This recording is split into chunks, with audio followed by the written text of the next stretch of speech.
បាទសួស្តីបងប្អូនជួបជាមួយនឹងខ្ញុំនៅមេរៀនថ្មីមួយថ្ងៃនេះយើងនឹងរៀនពី PowerPoint ម្ដងអញ្ចឹងបងប្អូនដែលបានតាមដានខ្ញុំគឺខ្ញុំបានធ្វើមេរៀននៅ Word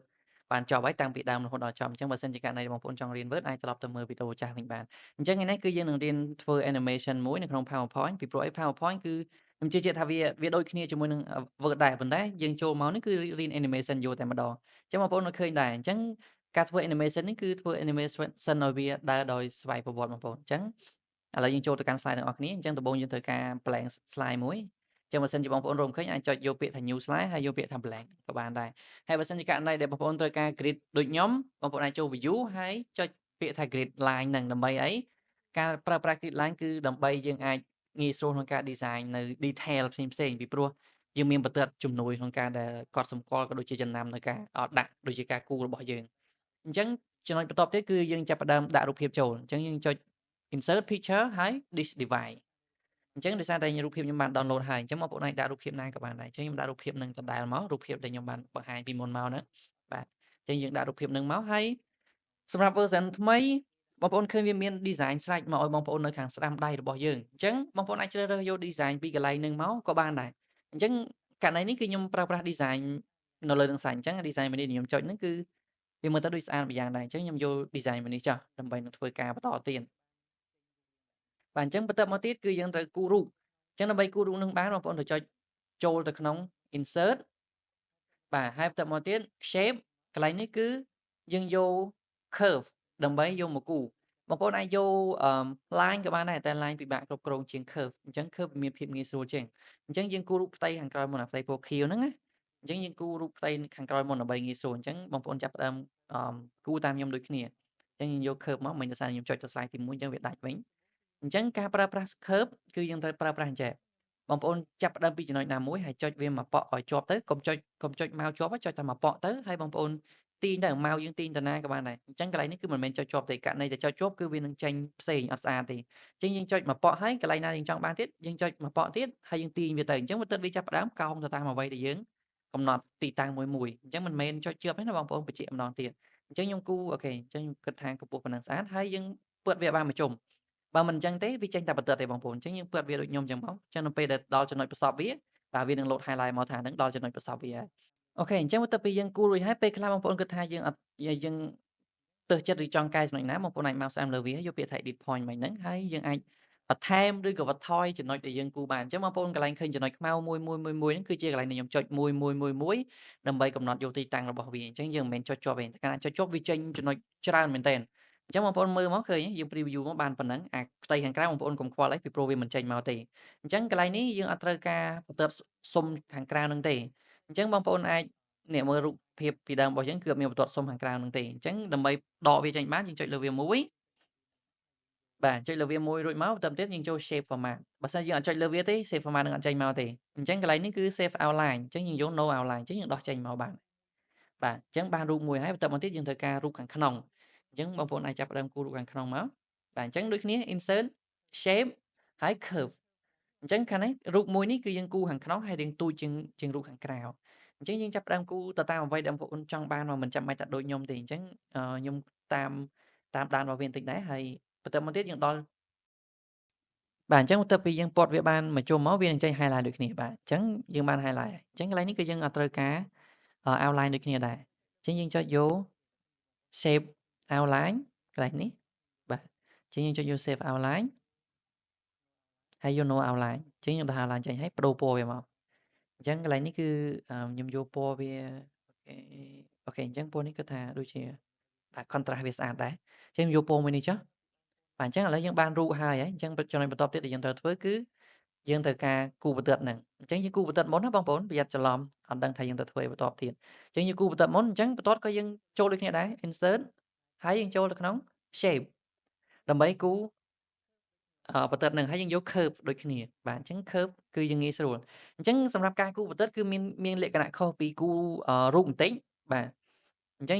យើងគូរយក curve មកគូរដដែលមកអញ្ចឹងការគូរបន្ទាត់គឺយើងចាប់ផ្ដើមពីចំណុចគោលដំបូងដែលយើងចង់ឲ្យវាចេញដូចគ្នាដែរបាទអញ្ចឹងយើងចង់ចេញពីតាណាក៏បានអូខេយើងចុចមួយហើយយើងយកម៉ៅយើងទៅមុខទៅហើយយើងចុចមួយទៀតកន្លែងណាដែលយើងចង់ទៅបន្ទាប់បាទអញ្ចឹងយើងចុចមកប៉ក់ទៅដើម្បីឲ្យ បន្ទាត់ហ្នឹងវាកោងទៅតាមចំណុចដែលយើងដៅវាមួយៗបាទអញ្ចឹងខ្ញុំគិតថាផ្លូវប៉ុណ្ណឹងដូចជាល្អហើយបន្តមកទៀតដើម្បីផ្ដាច់យូរតែបន្ទាត់បងប្អូនចុច escape ចុច ESC នៅលើ keyboard របស់យើងណាបើមិនអញ្ចឹងទេវានឹងចេញរូបសុំដូចគ្នាបើសិនជាបងប្អូនពត់មកជុំអញ្ចឹងកន្លែងនេះគឺយើងបានបន្ទាត់មកប៉ុណ្ណឹងហើយដើម្បីដូរវាទៅជាបន្ទាត់ក្រាស់ហើយដាច់បានយើងចូលទៅក្នុង shape outline ដូចគ្នាបងប្អូនបាទហើយបន្ទាប់មកទៀតយើងចូលទៅក្នុង dash អញ្ចឹងបងប្អូនចង់បាន style បន្ទាត់មួយណាយើងយកមួយហ្នឹងមកអញ្ចឹងខ្ញុំយកមួយហ្នឹងហើយកន្លែងនេះតម្លើងកម្រាស់បន្ទាត់ហ្នឹងគឺយើងចូលទៅក្នុង Wage អញ្ចឹង Wage ហ្នឹងខ្ញុំគិតថាបាទខ្ញុំគិតថាអឺបើ4 4ដូចជាធំពេកអញ្ចឹងខ្ញុំយក3ចុះ3 PT បាទខ្ញុំយក3 PT មកល្មមប៉ុណ្ណឹងហើយបន្តមកទៀតគឺយើងចង់ផ្លាស់ប្ដូរពណ៌របស់វាអញ្ចឹងកន្លែងនេះគឺយើងត្រូវការយកអឺ save outline ហើយយើងយកពណ៌របស់វាបាទอย่าច្រឡំចុច save file ដូចខ្ញុំមិញគឺវានឹងសម្របចាក់រូបឲ្យពេញឲ្យយើងតែម្ដងអញ្ចឹងយើងយកពណ៌អីគេស្អាតអូខេអញ្ចឹងខ្ញុំឡូមើលសិនដើម្បីឲ្យមាន contrast ស្អាតបងប្អូនសម្រាប់ការធ្វើ PowerPoint គឺគោលដៅសំខាន់គឺការដាក់ពណ៌ឲ្យវាមាន contrast ស្អាតបើមិនអញ្ចឹងទេវានឹង blend in វាធ្វើឲ្យបាត់នៅរូបភាពដែលយើងខំ design អញ្ចឹងគឺយើងចាប់ផ្ដើមរើសពណ៌តិចមកបាទអញ្ចឹងខ្ញុំគិតថាអូខេបាទពណ៌ខៀវដិតនេះដូចជា contrast ស្អាតអញ្ចឹងខ្ញុំយកពណ៌ខៀវដិតនេះចុះដើម្បីឲ្យចេញ contrast ឲ្យស្អាតបន្តិចបាទចំណុចបន្ទាប់បន្ទាប់ពីយើងបានបន្ទាត់ហើយឥឡូវយើងត្រឡប់ទៅមើល slide របស់យើងតែយើងត្រូវធ្វើអីបន្តអញ្ចឹងយើងមើលមកបាទអញ្ចឹងយើងត្រូវដាក់ icon បន្តទៀតអញ្ចឹងបងប្អូនអាច design រូបឲ្យស្អាតចាំដាក់ icon ក៏បានដែរប៉ុន្តែខ្ញុំគិតថាប៉ុណ្ណឹងបានដើម្បីកុំឲ្យស៊ីពេលយូរពេកគ្រាន់តែប៉ុណ្ណឹងយើងចាស់ពេលដល់ជាង10នាទីទៅហើយអញ្ចឹងយើងចុច insert មកហើយយើងយក icon បញ្ជាក់បងប្អូនសម្រាប់ icon មានត្រឹមតែ version 2019ឡើងទៅទេបើមិនអញ្ចឹងទេបាទអញ្ចឹងសម្រាប់កន្លែងដាក់រូប icon កន្លែងនេះគឺដាក់ទៅតាមអ្វីដែលជាតម្រូវការជាក់ស្ដែងរបស់បងប្អូនដើម្បីធ្វើបទបង្ហាញនៅរបៀបការធ្វើ slide មួយហ្នឹងអញ្ចឹងការដាក់ icon នេះគឺដោយសារតែខ្ញុំដាក់របៀប travelling អញ្ចឹងខ្ញុំបានកំណត់ថាតើយើងត្រូវចាប់ផ្ដើមពីកន្លែងណាទៅកន្លែងណាខ្លះដាក់រូបអីខ្លះអញ្ចឹងបងប្អូនអាចដាក់ទៅតាមអ្វីដែលជាតម្រូវការរបស់បងប្អូនហើយបងប្អូន search ឲ្យអស់ហើយយើង tick ទៅចាំដល់ពេលហើយគឺយើងចុចដាក់តែម្ដងមកគឺយើងបានទាំងអស់បើសម្រាប់ខ្ញុំគឺខ្ញុំបាន9 icon នេះហើយកន្លែងនេះគឺដោយសារតែខ្ញុំភ្លេចមើលថាខ្ញុំចូលនៅក្នុង slide ទី1អញ្ចឹងខ្ញុំចុច insert មកគឺវាចូលទៅក្នុង slide ទី1តែបើសិនជាករណីដែលបងប្អូនមាន slide តែមួយវានឹងចូលទៅក្នុង slide របស់បងប្អូនហើយអត់បញ្ហាចោលទេអញ្ចឹងកន្លែងនេះខ្ញុំនឹងធ្វើការ cut ពី slide ទី1របស់ខ្ញុំមកដើម្បីឲ្យខ្ញុំអាចដាក់ចូលក្នុង slide នេះទាំងអស់ប៉ុន្តែកន្លែងនេះគឺបងប្អូនឃើញខ្ញុំទាញមកវាដោយតាមអាផ្ទៃខាងក្រោយយើងអត់ចង់ឲ្យវាដោយអញ្ចឹងទេអញ្ចឹងកន្លែងនេះគឺបងប្អូនចុចលើវាមួយហើយមកស្ដាំយកពាក្យថា lock ដើម្បីកុំឲ្យវារត់ទៅតាមអ្វីដែលយើងចុចដូចគ្នាដែរគឺយើង lock ហើយរូបភាពនេះក៏ខ្ញុំ lock ដែរដើម្បីកុំឲ្យយើងជ្រុលច្រឡំដៃចុចទៅវាទាញហើយយើងបាក់សេរីឡើងវិញអញ្ចឹងដល់ពេលយើង lock អស់ហើយទាញមិនក៏អត់ទៅដែរអញ្ចឹងយើងអាចធ្វើការងាយស្រួលជាមួយនឹង icon របស់យើងអញ្ចឹងយើងអាចចាប់ផ្ដើមផ្លាស់ទី icon របស់យើងទៅកាន់កន្លែងដែលយើងចង់ទៅឥឡូវខ្ញុំដាក់រូបនឹងមកមុនមួយហើយយើងចូលទៅក្នុង graphic format ដើម្បីផ្លាស់ប្ដូរពណ៌របស់graphic របស់យើងហ្នឹងបាទអញ្ចឹងខ្ញុំយកវាពណ៌សហើយបរួមវាឲ្យទូចបន្តិចដើម្បីកុំឲ្យវាធំពេកណាហើយបន្តមកទៀតខ្ញុំនឹងយកទៅចំណុចចាប់ផ្ដើមខ្ញុំយករូប map របស់ខ្ញុំគឺខ្ញុំយកវាទៅចំណុចចាប់ផ្ដើមដំបូងឃើញបងប្អូនបើសិនជាករណីដែលខ្ញុំចុចច្រឡំអញ្ចឹងទៅខាងក្រោយខ្ញុំទាញអត់ទៅដែរអញ្ចឹងខ្ញុំអាចចុចសត្វថ្មីហើយយកតែរូប map ហ្នឹងទៅទេអញ្ចឹងកន្លែងនេះគឺដោយសារតែផ្ទៃហ្នឹងវារាងពណ៌រាងសសាច់អញ្ចឹងខ្ញុំមកដូរពណ៌វាទេអញ្ចឹងបងប្អូនអាចដាក់មកហើយអារូបនេះគឺខ្ញុំបរួមវាទូចណាស់រូបយន្តហោះឡើងណាអញ្ចឹងអានេះជាចំណុចដំបូងដែលយើងធ្វើការហោះហើរហើយបន្ទាប់មកទៀតខ្ញុំនឹងយករូបចុះចតអញ្ចឹងខ្ញុំកំពុងសេរីរូបហោះហើរនឹងឲ្យស្រួលបួលសិនហើយបន្ទាប់មកទៀតគឺខ្ញុំនឹងយករូបចុះចតហើយយើងត្រូវចុះចតនៅចំណុចណាអានេះក៏ថាជាគម្រោងដែលយើងគ្រាន់តែដាក់មើលទៅឲ្យវាស្អាតទេវាមិនមែនជាការគម្រោងជាក់ស្ដែងទេអញ្ចឹងខ្ញុំដាក់វាចុះចតនៅកន្លែងនេះចុះគេថាដូចជាគួរសមដែរហើយវាជាចំណុចដំបូងដែលយើង pinpoint ចំណុចហ្នឹងគេហៅថា pinpoint ហ្នឹងបងប្អូនបាទអញ្ចឹងខ្ញុំ cut យកអត់ទាន់អស់ខ្ញុំមកយកថែមទៀតព្រោះវានៅខ្វះ3ហ្នឹងទៀតបាទអញ្ចឹងខ្ញុំ cut វាបងប្អូនដឹងហើយដើម្បី cut វាបានគឺយើងប្រើ Control X អញ្ចឹងយើង cut វាពី slide ទី1មក slide នេះទៅវាចុះចតហើយខ្ញុំនឹងពង្វិលសញ្ញាព្រួយនឹងតិចដើម្បីយើងប្រាប់ថាយើងធ្វើដំណើរឡើងទៅលើបន្តិចដើម្បីយើងអាច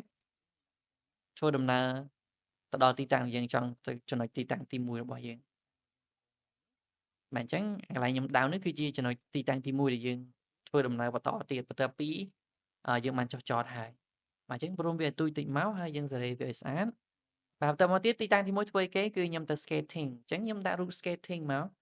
រូបជាស្គីទឹកកកណាបងប្អូននឹងកន្លែងហ្នឹងមានឬក៏អត់ទេប៉ុន្តែខ្ញុំដាក់វាទៅដើម្បីដឹងថាអូខេ ដំណើរកម្សាន្តរបស់យើងគឺទីតាំងទី1យើងទៅ skating បាទទីតាំងទី2របស់យើងគឺយើងទៅមើលវាលខ្សាច់សាហារ៉ាបាទអញ្ចឹងទៅកន្លែងទឹកកកហើយមកកន្លែងក្តៅខ្ញុំមិនដឹងថាវាមែនឬអត់ទេប៉ុន្តែយើងដាក់វាទៅតាមហ្នឹងបាទអញ្ចឹងបន្ទាប់ពីទៅទស្សនានៅវាលខ្សាច់រួចមកយើងនឹងទៅរកកន្លែងញ៉ាំអាហារបាទអញ្ចឹងគឺកន្លែងហ្នឹងគឺយើងទៅញ៉ាំអាហារពេលល្ងាចបាទអញ្ចឹងអូខេដាក់កន្លែងហ្នឹងចុះនៅជម្រាលភ្នំយើងទៅញ៉ាំអាហារនៅកន្លែងជម្រាលភ្នំហើយបន្ទាប់មកទៀតក៏យើងនឹងធ្វើដំណើរឡើងទៅកាន់កន្លែងសម្រាកយើងតែម្ដង ហើយមួយទៀតកន្លែងនេះគឺខ្ញុំចង់ថែមរូបឡានមួយដើម្បីដឹងថាយើងចេញពីណាទៅណាមួយគឺយើងជិះឡានអញ្ចឹងខ្ញុំថែមរូបឡានមួយអញ្ចឹងកន្លែងនេះខ្ញុំយកSuper Car នេះឲ្យស្អាតបន្តិចបាទអញ្ចឹងដាក់មកហើយបន្ទាប់ពីចេញពីវាលខ្សាច់ហ្នឹងគឺយើងត្រូវជិះឡានទៅរកកន្លែងញ៉ាំអីអញ្ចឹងឡាននេះខ្ញុំពង្វិលឲ្យវាស្របទៅតាមផ្លូវបាទអញ្ចឹងខ្ញុំពង្វិលមកមើលតែបន្ទាត់ខ្សែវាស្របហើយយើងសេរីវាយកប៉ុណ្ណឹងមកហើយដាក់វានៅលើផ្លូវហ្នឹងមក ហើយកន្លែងនេះគឺខ្ញុំប្ដូរពណ៌អញ្ចឹងដើម្បីប្ដូរពណ៌វាបានគឺយើងចូលទៅក្នុង Graphic Format ហើយ Graphic Field អញ្ចឹងកន្លែងនេះគឺខ្ញុំយកពណ៌រាងដិតក្រហម Super Car គឺពណ៌ដិតស្អាតបាទអញ្ចឹងកន្លែងនេះបើសិនជាករណីដែលបងប្អូនចង់ឲ្យឡាននឹងធ្វើដំណើរនៅលើផ្លូវរហូតក៏បានដែរខ្ញុំអាចធ្វើបានអញ្ចឹងបើសិនជាករណីដែលបងប្អូនចង់បានបែបហ្នឹងអាច comment ពីក្រោមមកខ្ញុំនឹងធ្វើឲ្យឡាននឹងធ្វើដំណើរតាំងពីចំណុចចាប់ផ្ដើមរហូតដល់ចំណុចបញ្ចប់បាទអញ្ចឹងគឺវានឹងឲ្យឡាននឹងធ្វើដំណើរទៅដល់កន្លែងមួយៗ ហើយអាចនឹងឲ្យវាចតឬក៏ឲ្យវាឈប់នៅក្នុងកន្លែងនីមួយៗដែលដល់យើងទៅដល់ក៏បានដែរអញ្ចឹងគឺយើងមើលមកអ្វីយើងបានរៀបចំហើយអញ្ចឹងខ្ញុំ preview មើលអញ្ចឹងវាមានកន្លែង2ដែលយើងបាត់ដោយសារតែយើងមើលចំហៀងវាអត់ឃើញណាយើងគូរយើងជ្រុលអញ្ចឹងយើងអាចបង្ខិតវាមកតិចមកបាទហើយកន្លែងវាខ្សាច់សាហារ៉ាហ្នឹងក៏ជ្រុលដែរអញ្ចឹងខ្ញុំក៏លើកវាឡើងវិញដូចគ្នាបន្តិចដែរដើម្បីកុំឲ្យវាផុត slide របស់យើងបាទអញ្ចឹងបន្តទៀតគឺយើងបន្ទាប់ពីយើង preview វាហើយគឺយើងគិតថាអាចទទួលយកបានប៉ុណ្ណឹងបាទអញ្ចឹងចូលដល់ចំណុចបន្ទាប់គឺយើងដាក់ animation ឲ្យវាអញ្ចឹងបងប្អូនចុចចូល animation ហើយយើងរកពាក្យថា WIP WIPE អញ្ចឹងអាកន្លែង WIP ហ្នឹងគឺយើងចង់បានវាពីឆ្វេងមកស្ដាំអញ្ចឹងយើងចុច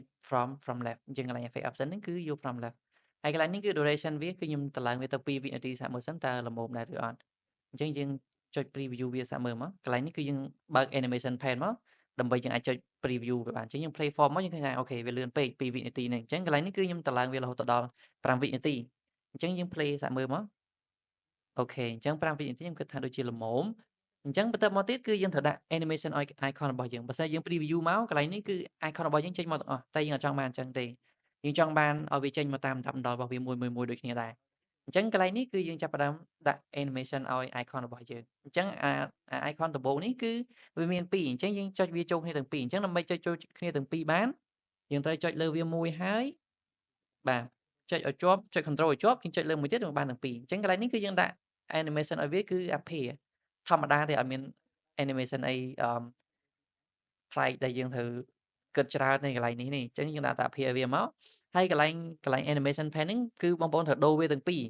អាពីរហ្នឹងគឺត្រូវដូរវា start with previous ទាំងអស់ដើម្បីឲ្យវាចាប់ផ្ដើមជាមួយនឹងanimation ដើមរបស់យើងខ្សែបន្ទាត់ហ្នឹងបាទអញ្ចឹងកន្លែងហ្នឹងគឺ with previous អញ្ចឹងយើងចុច with previous មកគឺមួយនឹងវាចេញមកជាមួយគ្នាបាទ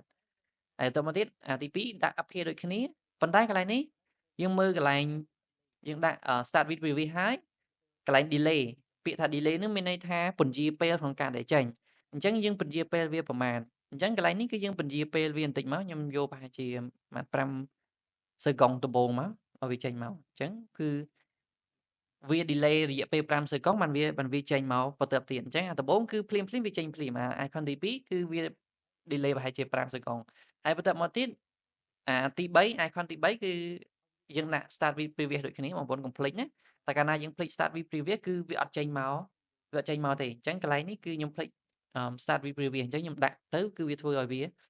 វាអត់ចេញមកជាមួយទេអញ្ចឹងគឺយើងត្រូវដូរវាទៅ with previous ទាំងអស់អញ្ចឹងគ្រប់ទាំងអស់ហ្នឹងគឺបងប្អូនត្រូវដាក់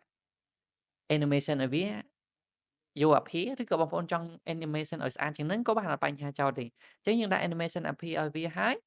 យើងដូរ delay ទៅតាមហ្នឹងតាមមើលដែលវាចេញអញ្ចឹងកន្លែងនេះខ្ញុំនឹង fast forward ខ្ញុំជឿជាក់ថាបងប្អូនអាចយល់អញ្ចឹងគឺនៅពេលដែលយើង delay ពេលវារហូតដល់5សឺកុង5 second ដូចគ្នាអញ្ចឹងគឺវានឹងចេញតាមលំដាប់លំដោយហើយ